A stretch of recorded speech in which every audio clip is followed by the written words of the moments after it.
"No one wants to date me," Clara Reynolds whispered, staring at the faint reflection in her office window. She didn't know Daniel Brooks had stopped at the door. He heard the words. He saw her hands trembling, and when she slowly lifted her shirt to reveal the scar she never talked about, Daniel didn't look away. He didn't pity her. He didn't leave. He only said one thing: "I'm not going anywhere." That was the moment everything changed.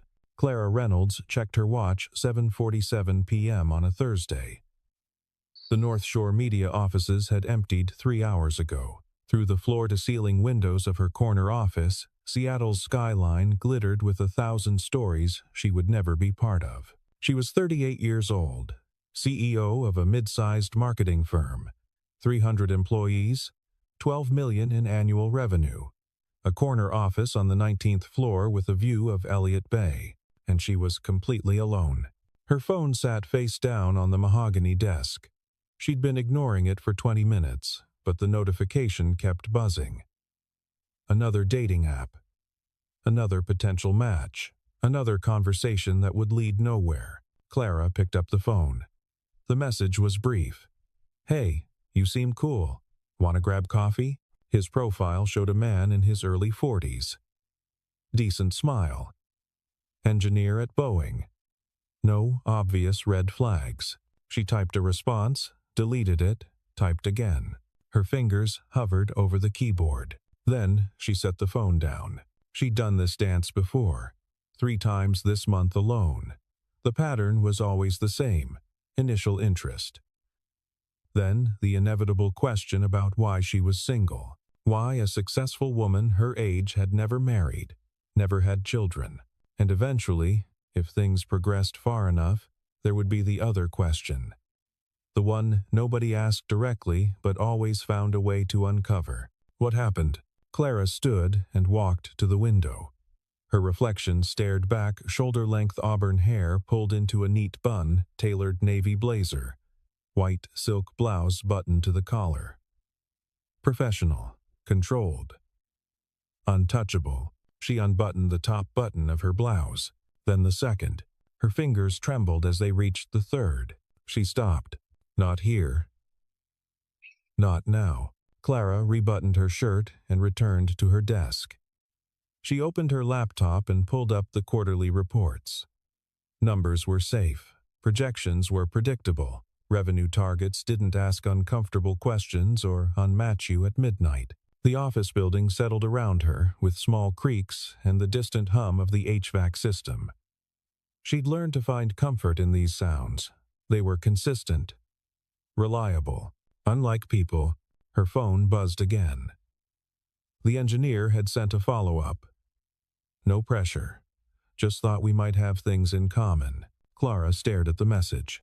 She thought about the mastectomy, the reconstruction surgery that hadn't gone as planned, the second surgery to fix the complications, the scar tissue that pulled when she raised her arm too quickly, the numbness that would never fully return to sensation. She thought about the 3 dates she'd gone on last year, how she'd worn carefully chosen clothing to hide the asymmetry, how she'd angled her body away from restaurant lighting, how she'd ended each evening early with polite excuses. She thought about the one time she'd told someone. The man who'd seemed kind and understanding until he wasn't, who'd said all the right things but whose texts became less frequent, who eventually stopped responding altogether. Clara deleted the dating app. Then she deleted the other 2. She closed her laptop and stood, gathering her coat and briefcase. The office felt colder than usual. Or maybe that was just her. As she walked toward the elevator, she passed the creative department. Most of the desks were dark, but one light remained on in the corner cubicle.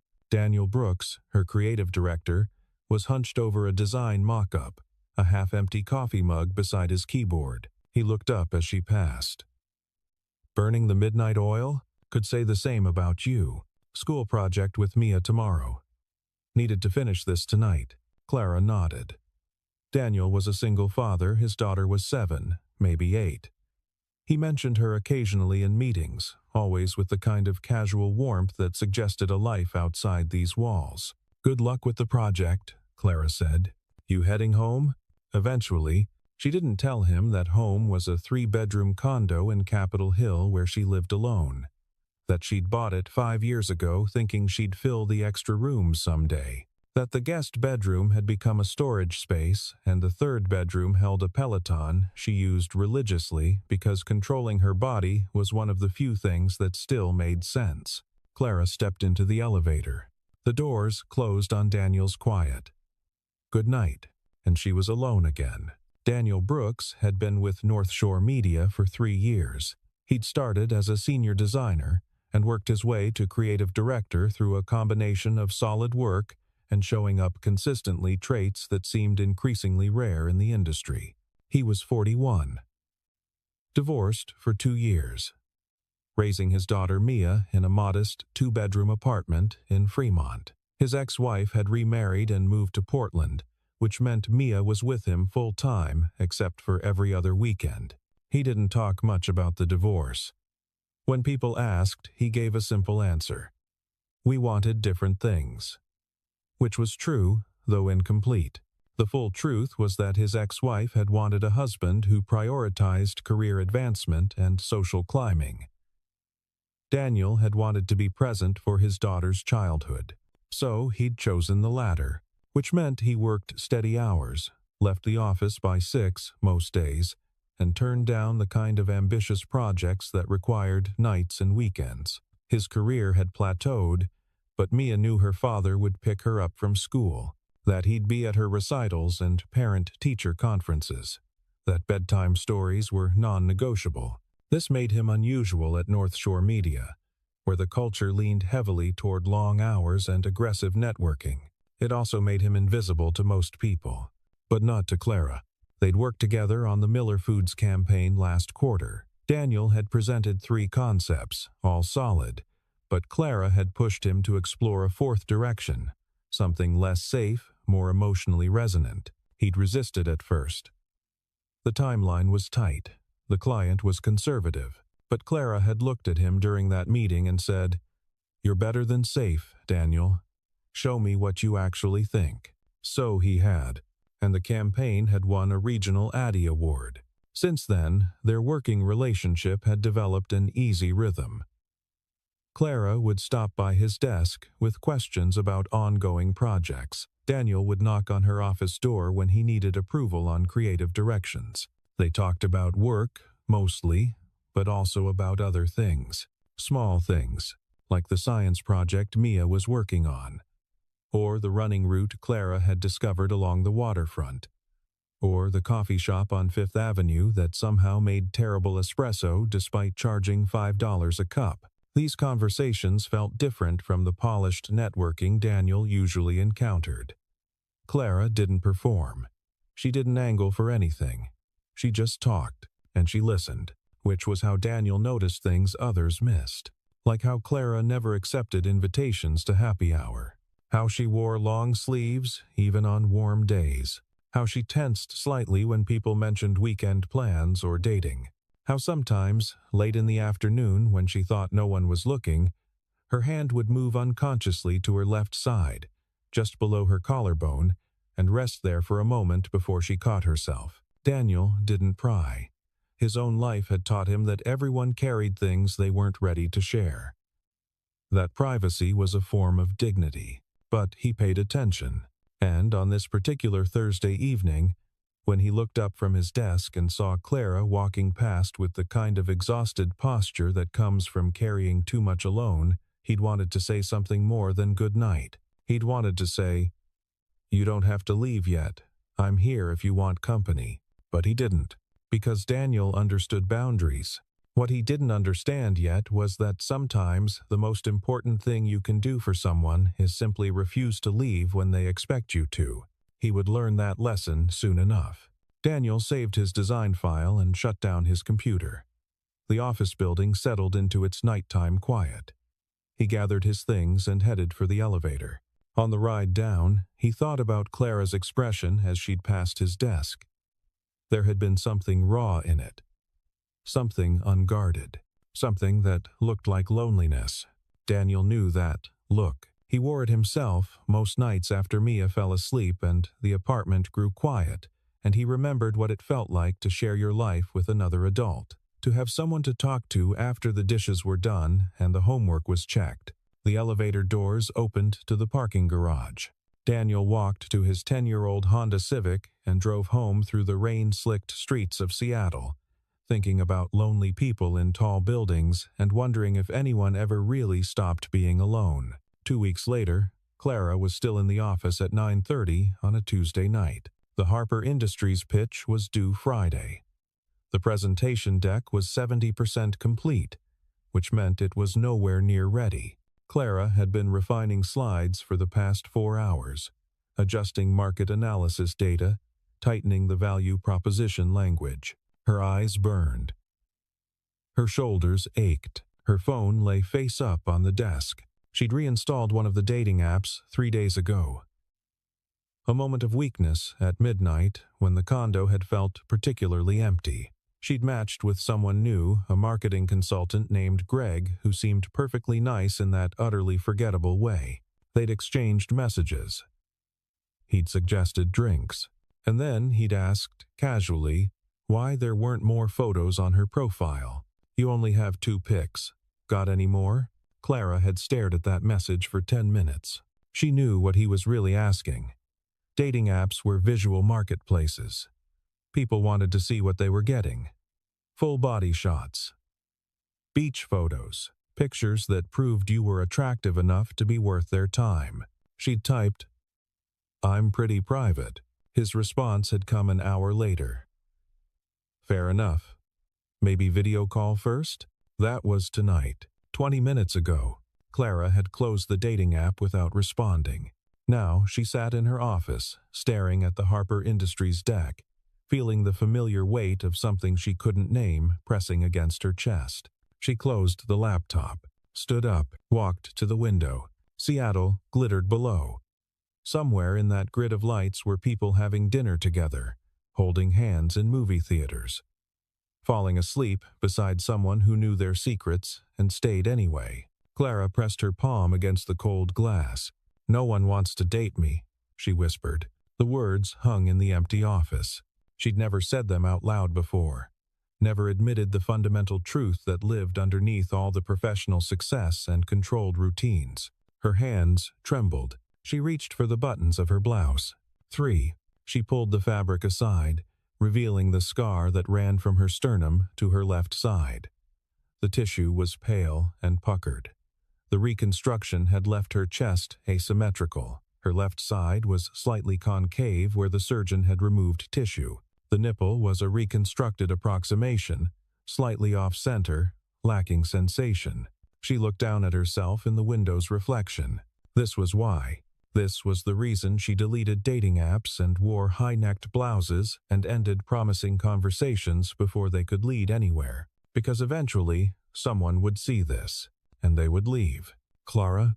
She spun around. Daniel stood in her doorway, laptop bag over his shoulder, frozen mid-step. He'd heard her. He'd heard everything. Clara's hands moved automatically to her blouse, fumbling with the buttons. Her face burned. "I didn't. I thought everyone had left." Daniel didn't move, didn't look away.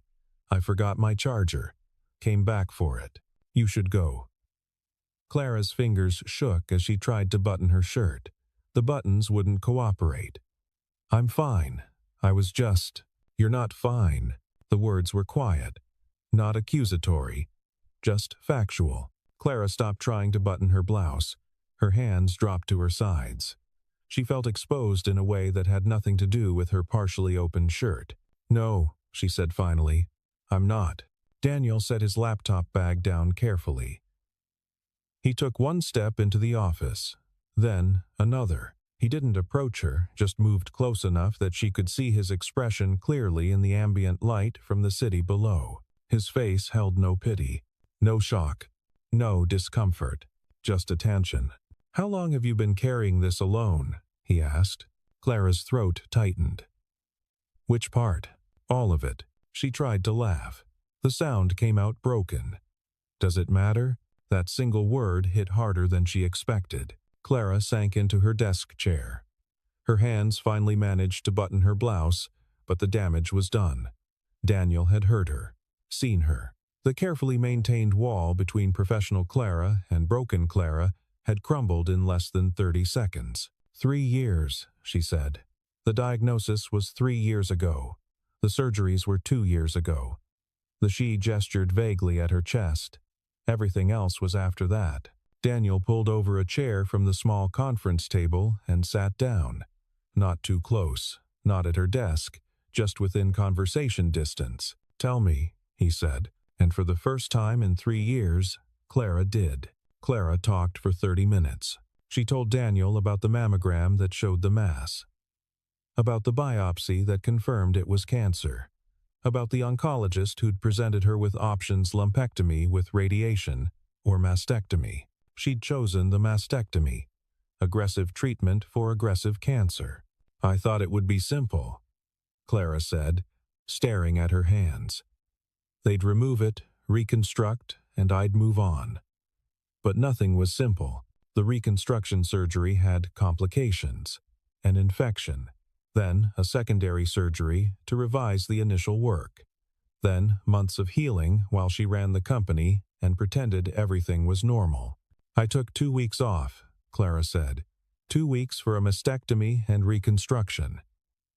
Then I was back in the office, running meetings, closing deals. Everyone said how strong I was, how inspiring. Her voice cracked slightly. "I wasn't strong. I was terrified." Daniel listened without interrupting. His hands rested on his knees, his posture open and still. "The physical part healed," Clara continued. "Mostly. But the rest?" She gestured vaguely. "I look at myself and I don't recognize what I see. The scar tissue pulls. The shape is wrong. I can't feel anything on my left side. It's numb. Like it belongs to someone else." She paused. "I tried dating. Last year, I thought maybe enough time had passed. I went out with a man I met through a friend. He was kind. Funny. We had dinner 3 times. He kissed me goodnight after the 3rd date." Clara's jaw tightened. A week later, we were at his apartment.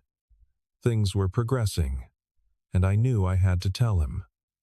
So I did. I explained everything, and he said all the right things. He said it didn't matter, that I was beautiful, that we'd take things slow. She looked up at Daniel. He stopped calling 2 days later. When I texted him, he said he wasn't ready for something serious, that he needed to focus on his career.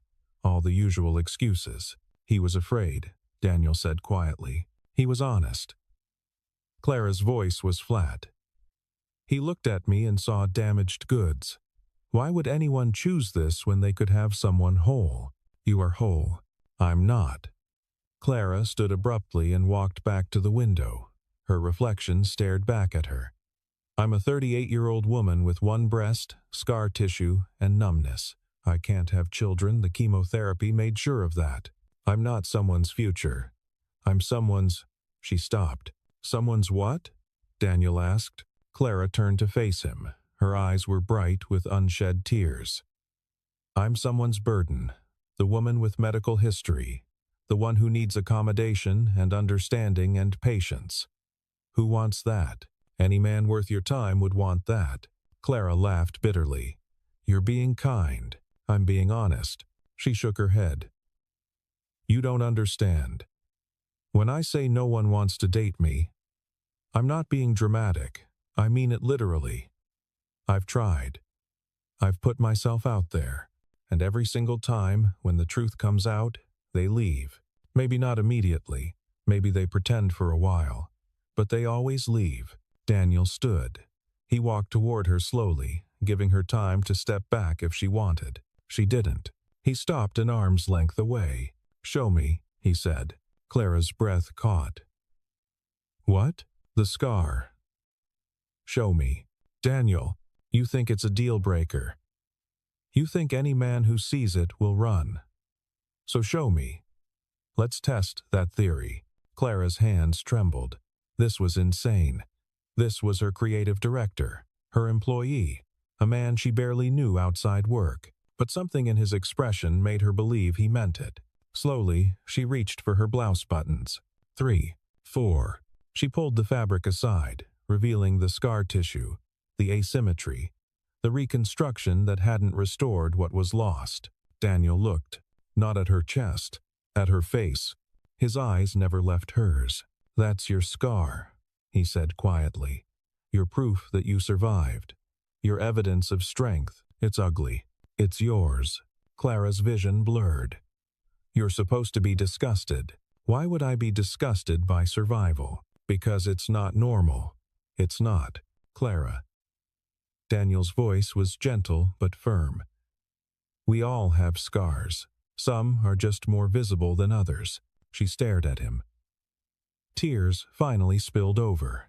"Any man who runs from this," Daniel continued, "isn't running from your scar. He's running from his own fear, his own inadequacy. That's not your burden to carry." Clara tried to speak. Failed. Daniel took a small step closer. "You asked who would want this," he said softly. "Who would choose someone with medical history and complications and all the rest? Want to know the answer?" Clara couldn't breathe. "Someone who understands that love isn't about finding someone perfect. It's about finding someone real." He reached out slowly, giving her time to refuse. His hand settled on her shoulder, the right side, away from her scar. "I'm not going anywhere," Daniel said. And Clara, for the first time in 3 years, believed someone might actually mean it. They sat in Clara's office for another hour. Clara rebuttoned her blouse with steadier hands. Daniel made coffee in the break room, terrible office coffee, but hot and necessary. When he returned, Clara had composed herself. Her professional mask had started to slide back into place. Daniel noticed. "Don't do that," he said, handing her a mug. "Do what?" "Lock it away again." Clara wrapped her hands around the mug. "This is unprofessional. She gestured vaguely. "You're my employee. I shouldn't have. I'm also a person who just hurt another person in pain. That transcends job titles." Clara sipped the coffee. "It was awful." "Yes, I did." Something in his tone made her look up. Daniel sat in the chair across from her desk. His expression was thoughtful. "I didn't say. 3 years ago, my wife told me she wanted a divorce." Daniel's voice was even, but Clara heard the weight underneath. "We'd been married 9 years. Mia was 4. I thought we were solid. Not perfect, but solid." He set his coffee mug on the desk. "Turns out I was wrong. My wife had been unhappy for years.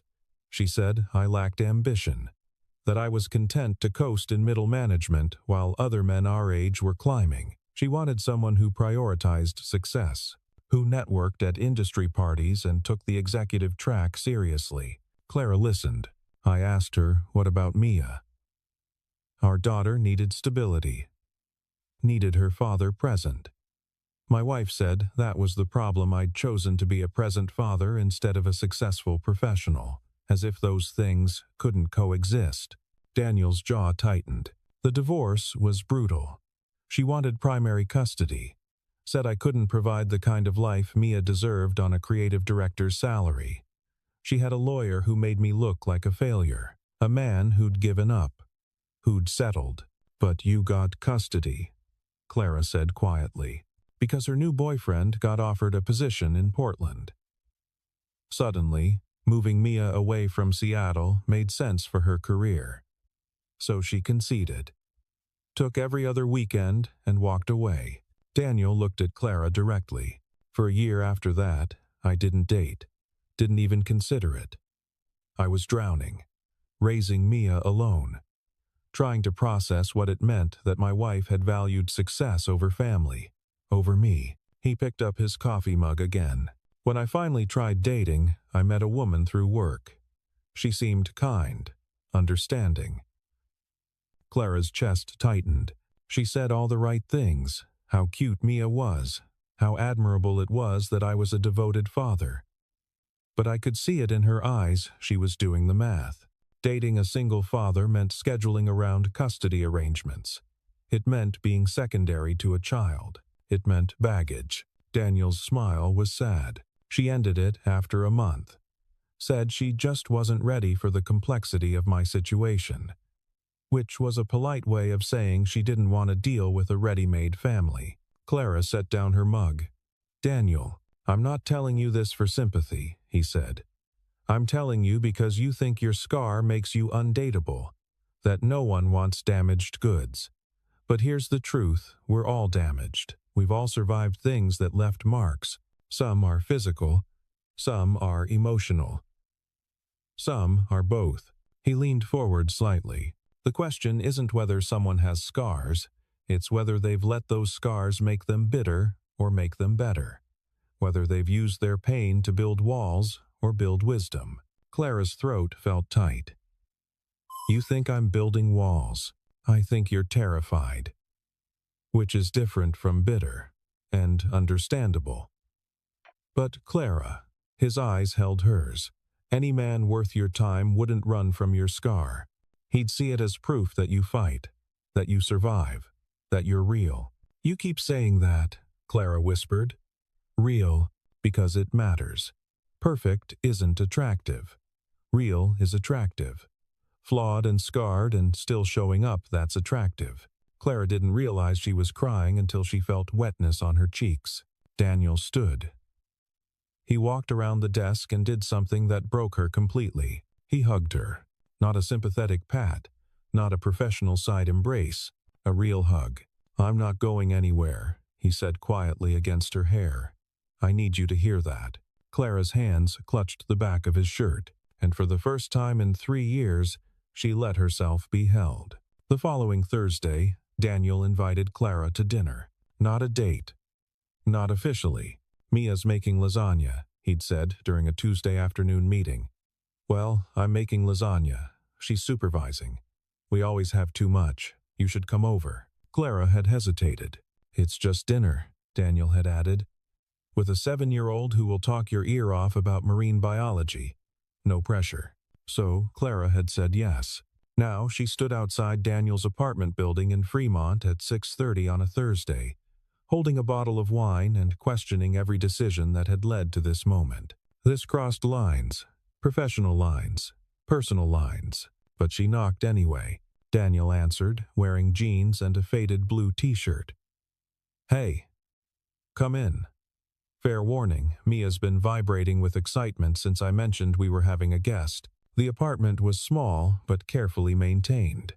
The living room held a worn couch, a coffee table covered in schoolwork and coloring books, and shelves full of books and board games. The kitchen was tiny but functional, currently occupied by a dark-haired girl in a unicorn t-shirt and an apron that was 3 sizes too large. You're Clara, Mia announced, abandoning the salad she'd been tossing. Dad says you run the whole company. That's so cool.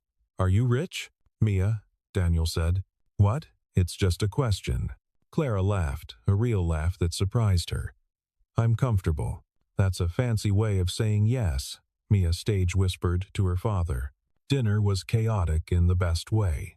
Mia talked non-stop about her 3rd-grade class, her science project on ocean ecosystems, her friend Harper who had a pet hamster, and her theory that whales were just really big dogs.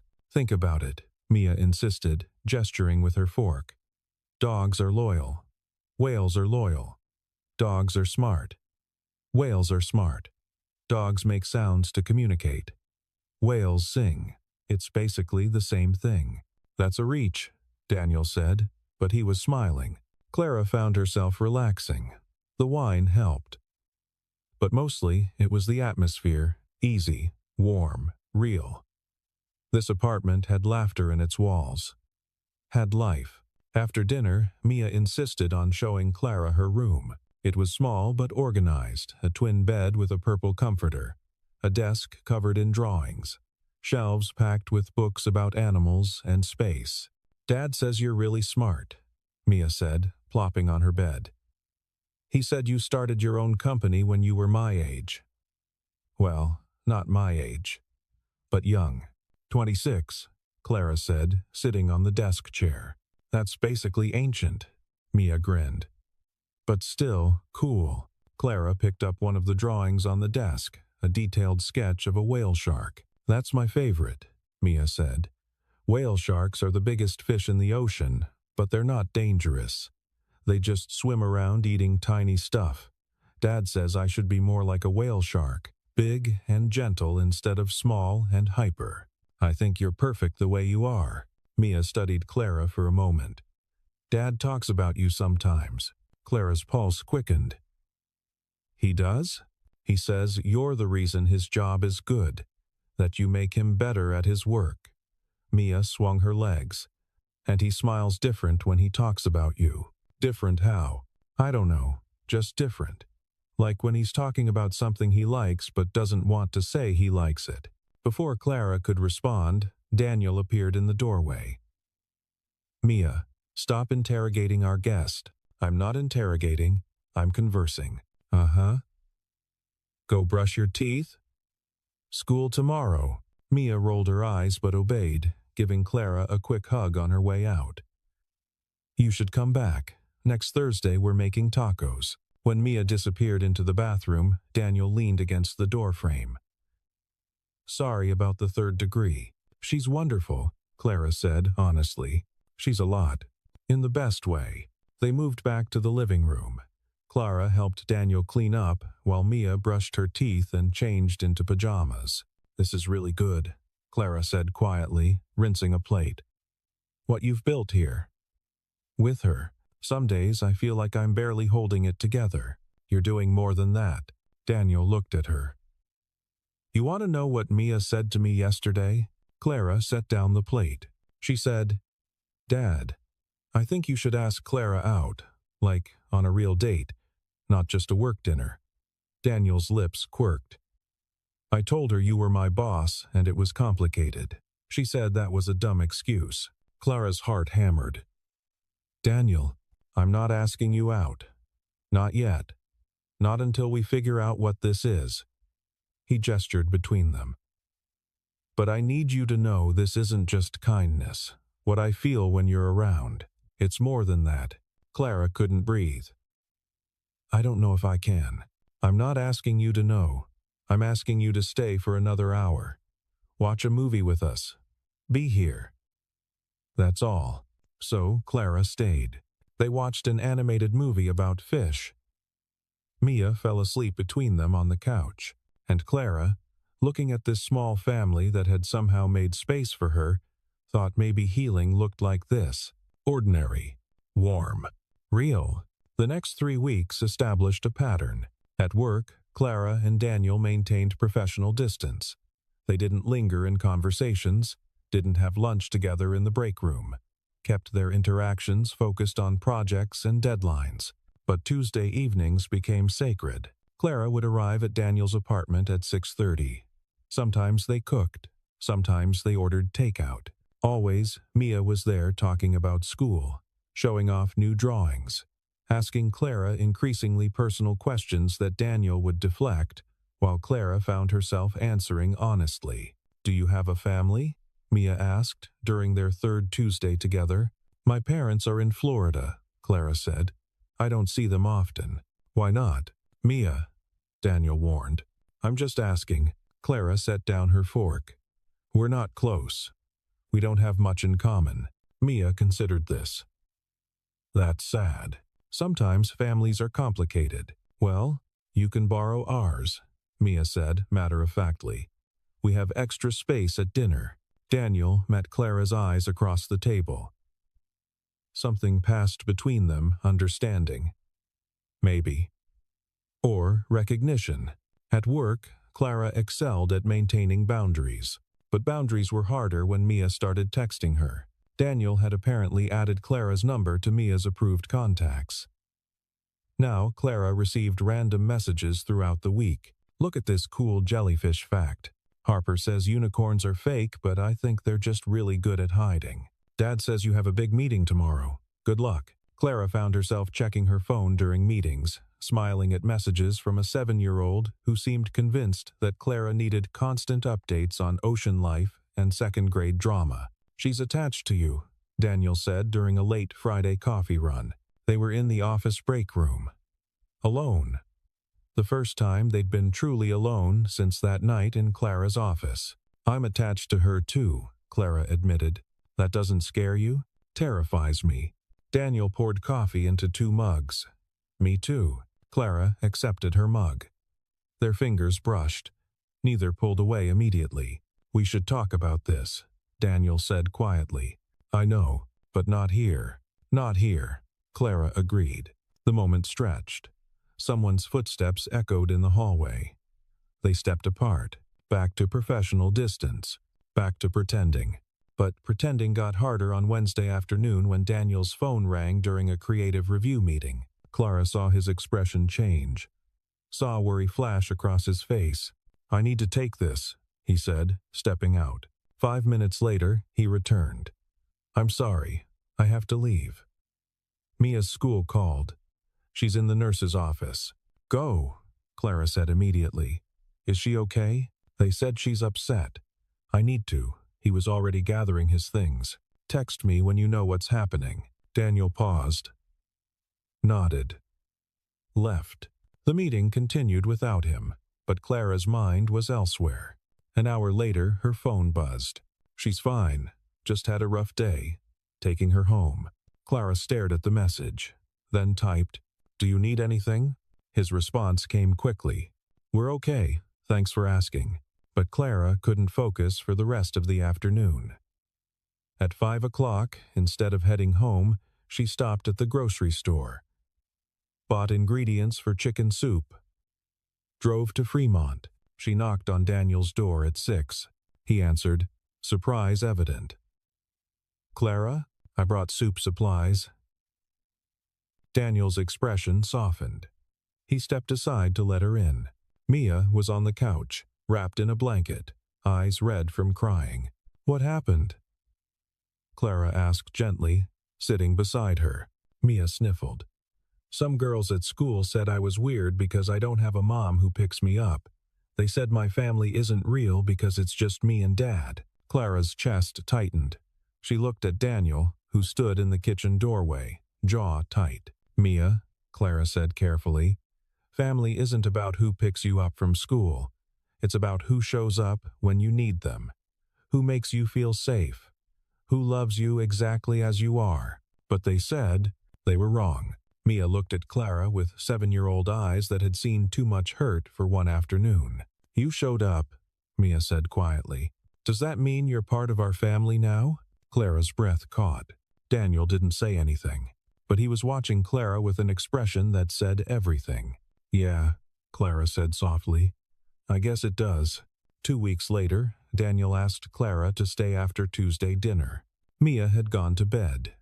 The apartment was quiet except for the distant hum of traffic on Fremont Avenue. They sat on the couch, the same couch where they'd watched movies with Mia between them. Now, the space felt different, charged. "We need to talk," Daniel said.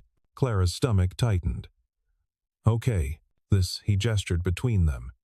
"What we're doing. It's not casual for me. It's not casual for me either." Daniel turned to face her fully. "I need you to understand something. I'm a single father. That's not changing. Mia comes first, always. If you're with me, you're with both of us. There's no version of this relationship where Mia isn't central. I know that. Do you? Because I need to hear you say it. I need to know you're not just okay with Mia existing. I need to know you're choosing this, choosing us. Because if you're not, if there's any doubt, we stop now. Before Mia gets more attached. Before this becomes something we can't walk away from." Clara's pulse hammered. This was real. This was Daniel asking for something concrete. "I'm also still legally married," Daniel continued. "The divorce is final next month, but technically, I'm not single. And there's Hannah, my ex-wife. She'll always be part of this picture because she's Mia's mother. That means coordination. Conversations. Shared decisions about our daughter." He looked down at his hands. "I'm also broke. Well, not broke. But I'm not comfortable. I pay child support. I'm still paying off debt from the divorce. I live in a 2-bedroom apartment and drive a car that's older than my marriage was. I can't take you to fancy restaurants or surprise you with expensive gifts. This is what I have." His voice dropped. "And some days I barely hold it together. Some days Mia has nightmares about her mother leaving, and I don't know how to fix it. Some days I'm so tired I can barely think straight. Some days I wonder if I'm failing at everything." Daniel looked at Clara. "That's what you'd be choosing. Not some romantic ideal. The actual reality. So I need you to think about whether that's something you want." Clara felt tears prick her eyes. "Can I tell you something?" she asked quietly. "Always. The night you found me in my office. When I said no one wants to date me, I believed that completely. I thought my scar made me unlovable, that my medical history was a liability no one would accept." She took a shaky breath. "And then you stayed. You didn't flinch. You didn't leave. And then you invited me to dinner with your daughter. You let me into your actual life, not some curated version. The real thing." Clara reached for Daniel's hand. "For the first time in 3 years, I felt like someone saw me, the real me, scar and all, and didn't run. You gave me that. You and Mia." Her voice cracked. "So when you ask if I'm choosing this, choosing you, choosing Mia, choosing the 2-bedroom apartment and the tight budget and the complicated co-parenting and the hard days, the answer is yes, because this is the first real thing I've had in years." Daniel's eyes were bright. "I don't need fancy restaurants," Clara continued. "I spent 3 years trying to be perfect, trying to control everything. It was exhausting and lonely. This," she gestured around the small apartment, "this is what I want. Tuesday dinners. Homework help. Mia's random texts about jellyfish. You." She squeezed his hand. "I'm not scared of your reality, Daniel. I'm scared of going back to my perfectly controlled life where nobody really knows me." Daniel pulled her close. His forehead rested against hers. "I'm terrified," he admitted, "of screwing this up, of Mia getting hurt." "You're enough. You say that now.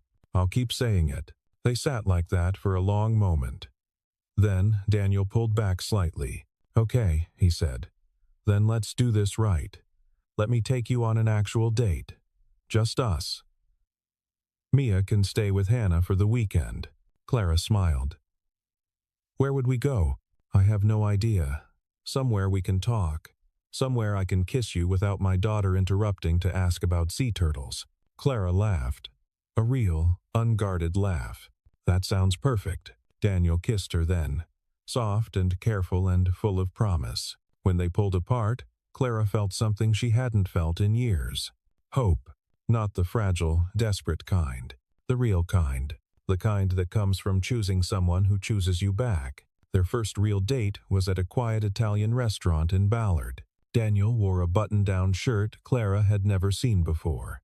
She wore a dark green dress and fought the urge to touch her left side nervously. They ordered wine, shared an appetizer, talked about everything except work. "Tell me something I don't know about you," Daniel said. Clara thought, "I wanted to be a marine biologist when I was Mia's age." "Really?" "I was obsessed with dolphins. Had posters all over my room. Made my parents take me to the aquarium every weekend." She smiled at the memory. "Then I discovered I got seasick on boats, so that dream ended pretty quickly. Thus, marketing. Daniel laughed. "That's quite a pivot. What about you? What did 7-year-old Daniel want to be?" "A comic book artist. I spent entire summers drawing superheroes. Had notebooks full of original characters. My magnum opus was Thunder Fist. A superhero whose power was punching things really hard. Groundbreaking concept. I was 7. Subtlety wasn't my strong suit." The conversation flowed easily. They talked about childhood dreams and college mistakes and career pivots. They talked about Daniel's brief attempt at woodworking. "I made 1 cutting board and gave myself 3 splinters." About Clara's year living in New York. I hated every second but pretended to love it because that's what ambitious people did. Somewhere between the main course and dessert, the conversation shifted. "Can I ask you something?" Daniel said carefully. "Always." "The cancer. Do you have to worry about it coming back?" Clara had been expecting this question. "I'm in remission. I have follow-up appointments every 6 months. Scans, blood work. So far, everything's clear. But there's a chance. There's always a chance. That's life with cancer. You never really get to stop worrying completely." Daniel's jaw tightened. "That must be exhausting. Some days. Other days I don't think about it at all." Clara met his eyes. "Does it scare you?" "The uncertainty? Yes. But probably not for the reason you think." "What do you mean?" Daniel reached across the table and took her hand. "I'm not scared of you being sick. I'm scared of you thinking you have to handle it alone, of you pushing me away because you think protecting me from worry is some kind of gift." Clara's throat tightened. "I need you to hear this. If something happens, if the cancer comes back, if you need more treatment, if things get hard, I'm not going anywhere. You don't get to decide for me that it's too much. You don't get to make that choice." Tears blurred Clara's vision. "That's not fair to you. Life isn't fair. But we're in this together. That means the scary parts too." Clara squeezed his hand. She couldn't speak. They finished dinner. Walked along the waterfront. The city lights reflected off the dark water. "Come home with me," Daniel said quietly. Clara's heart raced. "Mia is with Hannah until Sunday." The apartment's empty. They didn't talk much on the drive back to Fremont. In Daniel's apartment, the silence was different. Heavier, with intention. Daniel poured wine. They sat on the couch. "We don't have to," Daniel started. Clara kissed him.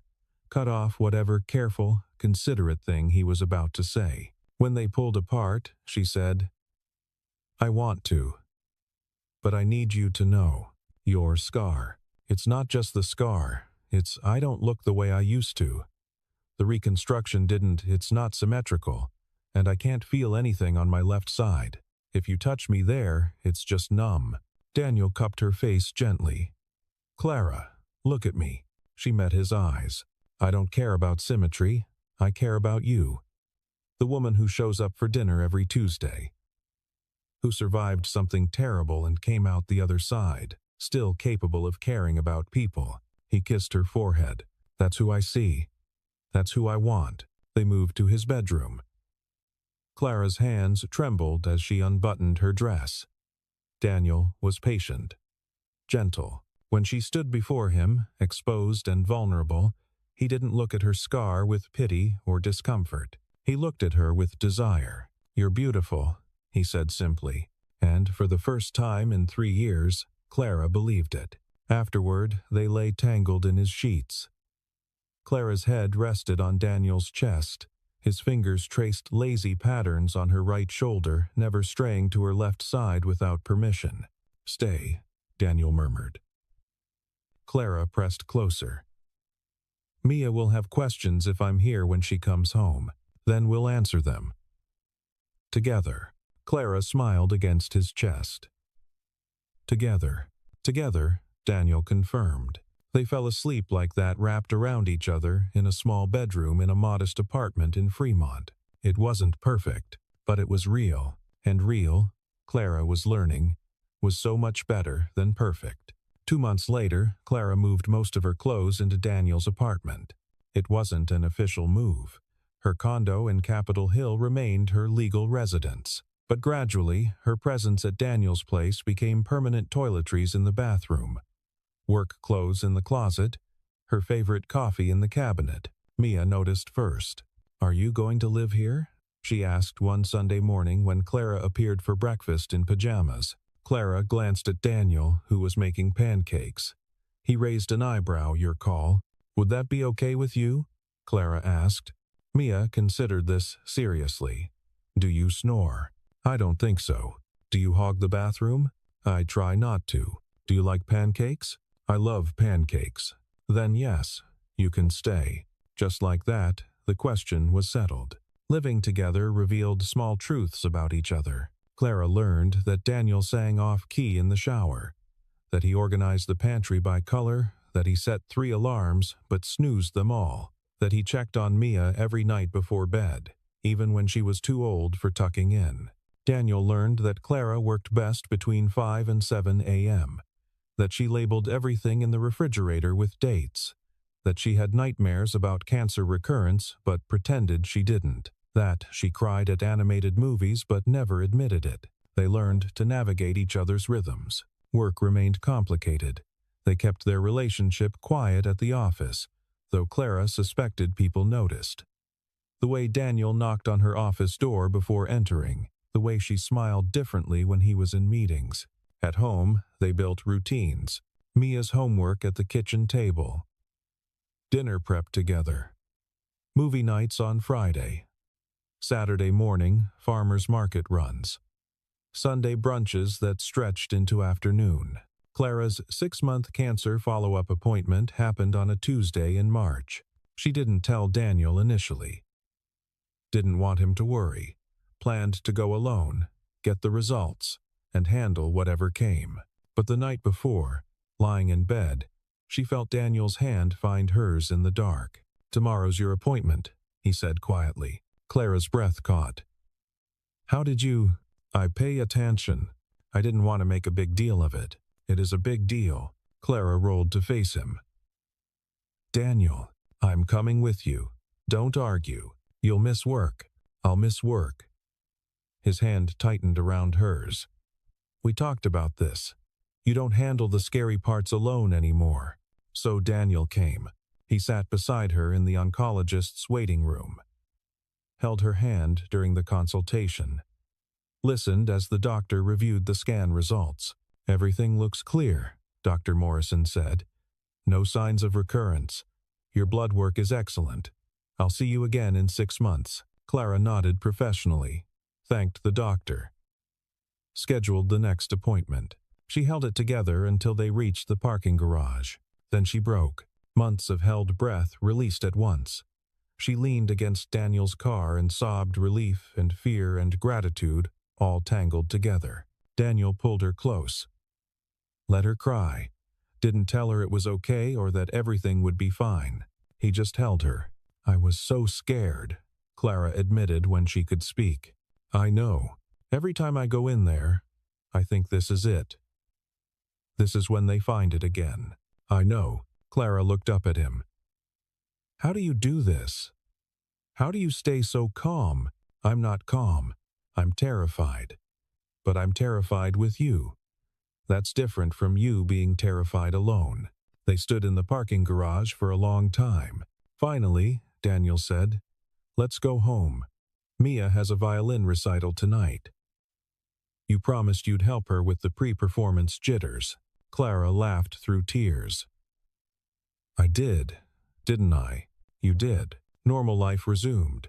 Recital, homework, dinner, bedtime routines. But that night, after Mia was asleep, Clara found Daniel on the couch. She sat beside him. "Thank you. For today. You don't have to thank me." "Yes, I do." Daniel pulled her against his side. "Marry me." Clara's heart stopped. "What? Marry me? Not now, not today, but someday. When the timing feels right. When my divorce has been final long enough that it doesn't feel reactionary. When Mia's ready, when you're ready." He looked at her seriously. "I love you. I love the life we're building. I love that you show up for the hard stuff and the boring stuff and everything in between. I want this to be permanent. I want you to be Mia's family. I want us to be your family." Clara couldn't breathe. "Daniel, you don't have to answer now. I'm not asking now. I needed you to know that this isn't temporary for me, that I'm all in." Clara kissed him. Slow and deep and certain. When they pulled apart, she said, "Ask me again in 6 months, and you'll say yes?" "I'll say yes." Daniel's smile was soft. Real. "Okay then." They sat together in the quiet apartment. Outside, Seattle continued its endless rhythm. Inside, a family was forming, messy and imperfect, and absolutely real. Clara thought about the woman who'd stood in her office 2 months ago, convinced she was unlovable. That woman felt like a stranger now. The woman she was becoming knew something that woman had forgotten. Love wasn't about being perfect. It was about being seen, being chosen, being brave enough to stay, and Clara was staying. 6 months later, on a clear Saturday morning in September, Clara Reynolds married Daniel Brooks at Seattle's King County Courthouse. The ceremony was simple. 10 minutes. 2 witnesses, Daniel's college friend Marcus and Clara's assistant Jennifer, and Mia, wearing a navy blue dress she'd picked out herself, holding a small bouquet of wildflowers. The judge was efficient. The vows were standard, but when Daniel slipped the ring on Clara's finger, his hands were steady, and when Clara said "I do," her voice didn't waver. Mia bounced on her toes through the entire ceremony. When the judge declared them married, she cheered loud enough that the bailiff smiled despite himself. They celebrated at a small seafood restaurant on the waterfront. Just the 5 of them: Clara, Daniel, Mia, Marcus, and Jennifer. Mia made a toast with her lemonade. To Dad and Clara. I'm really happy you got married, because now Clara lives with us forever, and I don't have to share my room with anyone. Everyone laughed. Marcus raised his beer. To Daniel, who finally figured out what matters, Jennifer clinked Clara's wine glass. To my boss, who's been smiling a lot more lately, Daniel stood. To Clara, who took a chance on a single father with a chaotic life and chose us anyway, Clara stood beside him. To Daniel and Mia, who taught me that family isn't about being perfect, it's about showing up, they ate crab cakes and fish tacos. Mia told embarrassing stories about Daniel burning dinner. Marcus shared college stories Clara had never heard. Jennifer revealed that the entire office had been speculating about Clara and Daniel for months. We knew something was different, Jennifer said. You stopped working until 9 p.m., started leaving by 6. Clara smiled. That obvious? Very. After lunch, they walked along the waterfront. Mia ran ahead, chasing seagulls. Daniel and Clara followed, hands linked. Do you wish we'd done something bigger? Daniel asked. No. This was perfect. No white dress. No flowers. No first dance. Clara squeezed his hand. I have you. I have Mia. I don't need anything else. Daniel stopped walking, pulled Clara close. I love you. I love you too. Mia ran back to them, breathless. Can we get ice cream? It's 2 p.m. Daniel looked at Clara. What do you think, Mrs. Brooks? Mrs. Brooks. Clara had kept her professional name Reynolds for work, but hearing Daniel use his last name for her made something settle in her chest. Ice cream sounds perfect, Clara said. They got ice cream, 3 cones. Sat on a bench overlooking the water. Mia swung her legs. Are we going to have a honeymoon? Maybe next summer, Daniel said. When school's out, can we go somewhere with whales? We'll see. That's parent speak for probably not, Mia informed Clara. Clara laughed. You're getting too smart. I'm 8. 8-year-olds know everything. Everything? Everything important. They finished their ice cream. The afternoon stretched golden and warm. Eventually, they headed home to the Fremont apartment that was officially Clara's home now. Not a guest, not a frequent visitor. Home. That evening, after Mia was asleep, Clara and Daniel sat on their small balcony. The city hummed below. Stars were barely visible through the light pollution. Do you ever wonder how we got here? Clara asked. Here meaning married, or here meaning happy? Both. Daniel thought about it. I think we got here by being honest, by not pretending to be something we weren't. Clara leaned her head on his shoulder. I almost didn't let you in. That night in my office, I almost asked you to leave. I know. Why didn't you leave? When I showed you when you saw the scar, Daniel was quiet for a moment. Because I saw you. Not the scar. You. And I knew that if I left, I'd regret it for the rest of my life. Clara's throat tightened. That simple? That simple. They sat in comfortable silence. Can I tell you something? Clara said eventually. Always. I used to think I was broken. That the cancer had taken something I could never get back. That no one would ever choose me knowing what I'd been through. She looked at Daniel. But you chose me anyway. And Mia chose me. And I learned that broken things can still be whole. They just look different than expected. Daniel kissed her temple. You were never broken. You were surviving. There's a difference. Clara turned to face him fully. Thank you. For seeing that. For staying. I'm not going anywhere, Daniel said. The same words he'd said months ago in her office. The same promise. But this time, Clara didn't doubt him. Because they'd proven it. In small moments and hard conversations and ordinary days, they'd built something real. A life. A family. A beginning. 2 years later, Clara stood in front of the bathroom mirror. The apartment was quiet. Daniel had taken Mia to Saturday morning soccer practice. Clara had the place to herself for 90 minutes. She unbuttoned her shirt slowly. The scar was still there. Still prominent. The reconstruction had settled but remained imperfect, asymmetrical. Slightly puckered, permanently numb. But Clara didn't look at it the way she used to. She used to see damage. Loss. Proof of why no one would want her.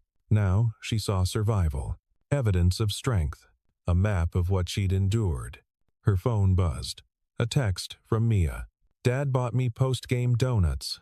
We got you one too. Chocolate with sprinkles because you're the best. Clara smiled. She buttoned her shirt and made coffee. By the time Daniel and Mia returned, she had breakfast started. Scrambled eggs. Toast. Fruit. Morning, Daniel said, kissing her cheek. Mia dumped her soccer bag by the door. We won 3-2. I got an assist. That's amazing, Clara said. They ate breakfast together at the small kitchen table. Mia recounted the game play-by-play. Daniel added coaching commentary. Clara listened and laughed and felt overwhelmingly grateful for this ordinary Saturday morning. After breakfast, Mia disappeared to her room for quiet time. Daniel helped Clara clean up. You okay? He asked, loading the dishwasher. Why wouldn't I be? You have that look. What look? The thinking too much look. Clara dried her hands. I was looking at my scar this morning, thinking about how different everything is now. Daniel set down the plate he was holding. Different how? Different in that I don't hate it anymore. The scar. I don't love it, but I don't hate it either. It's just part of my story. Part of how I got here. She looked at Daniel. Part of how I got to you. Daniel pulled her close. That scar brought you to us. I'll always be grateful for it. That's a weird thing to be grateful for, is it? Without cancer, you probably wouldn't have been in your office late that night. Wouldn't have been vulnerable. Wouldn't have let me see you. Clara thought about that. Maybe. Some scars are not endings, Daniel said quietly. They're beginnings. Clara pulled back to look at him. Did you just quote my own words back to me? I did. It's called being a supportive husband. It's called being corny. Daniel grinned. That too. Mia appeared in the kitchen doorway. Are you guys being gross and romantic? Little bit, Daniel admitted. Ugh. Can we watch a movie instead? What movie? The one about the ocean. With the fish. That describes approximately 10,000 movies. You know which one I mean. They settled on the couch, Mia in the middle, Daniel on one side, Clara on the other. Some animated film about marine life that Mia had seen 40 times but never tired of. Halfway through, Mia fell asleep. Her head rested on Clara.